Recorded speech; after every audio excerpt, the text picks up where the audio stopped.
আমি একজন ধর্ষিতা বলছি। কথা মারিয়া আক্তার। আমি একজন ধর্ষিতা, এই ভদ্র সমাজের একজন অভদ্র ধর্ষিতা। আমাকে ধর্ষণ করেছে এই ভদ্র সমাজের একজন ভদ্রলোক। আমাকে ধর্ষণ করার প্রতিবাদে সমাজ আমাকে আর আমার চরিত্রকে দিয়েছে নানান ধরনের খারাপ খারাপ অপবাদ, আর ধর্ষককে দিয়েছে বহাল তবিয়াতে চলাফেরার স্বাধীনতা। আমাকে অপবাদ দেবেই তো, আমি তো একজন মেয়ে। আমি আমার বাবা মায়ের একমাত্র মেয়ে ছিলাম। আমার বড় 2 ভাই ছিল। আমার জন্মের পর আমার বাবা অনেক খুশি হয়ে আমার নাম রেখেছিল আশা। আমাকে নিয়ে আমার বাবার অনেক বেশি আশা ছিল। আমার বাবা নাকি সবসময় চাইতো আমি বড় হয়ে ডাক্তার হব। বড় 2 ভাইয়ের চেয়ে আমি বয়সে অনেক ছোট ছিলাম, তাই আমার কোনো দিন কোনো কিছুর অভাব পড়েনি। ছোটবেলা থেকে আমার রেজাল্ট ছিল অনেক ভালো।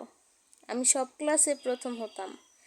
ইন্টারমিডিয়েট পরীক্ষা দেওয়ার পরে আমার অনেক ইচ্ছা ছিল ডাক্তারিতে ভর্তি হবার, অথচ পরীক্ষা দেওয়ার আগেই আমি হয়ে গেলাম একজন ধর্ষিতা। সেই রাতটা কখনো ভোলার নয়। কোচিং শেষ করে ফেরার পথে সেদিন আমার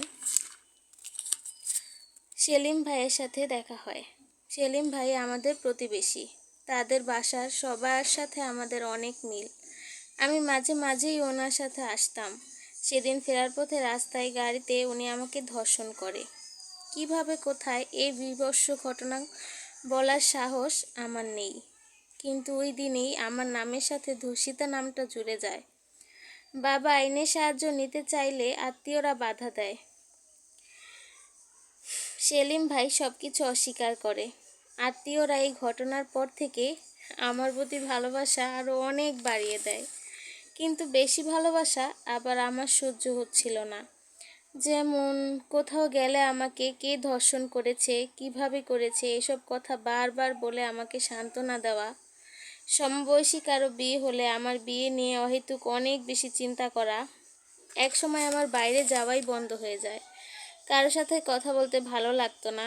এইদিকে এই ঘটনার পর আমার ভাই ভাবিদের ব্যবহারও অনেক পরিবর্তন আসে।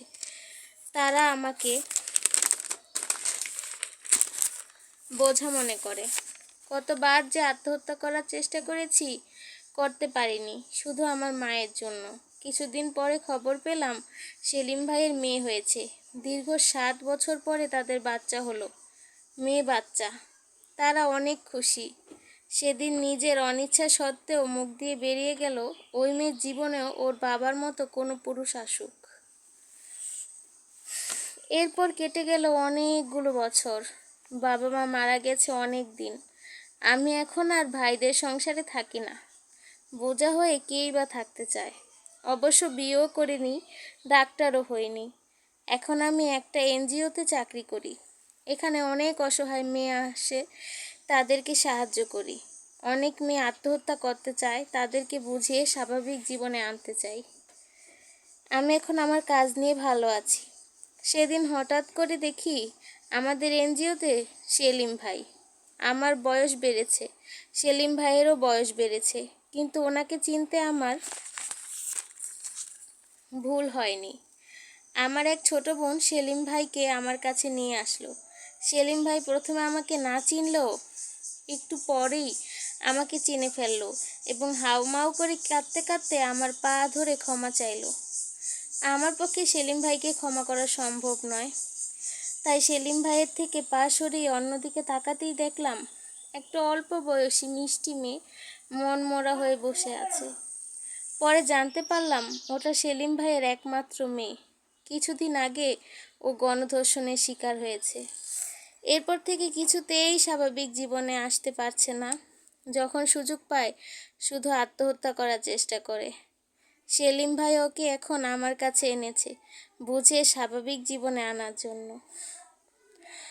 আমি সেলিম ভাইকে শুধু বললাম আমি চেষ্টা করব, কিন্তু সবার ধৈর্য সহ্য শক্তি তো আর আমার মতো না।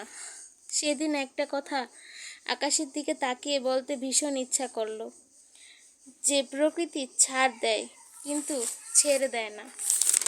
যার যার কর্মফল তাকে একদিন ভোগ করতেই হয়।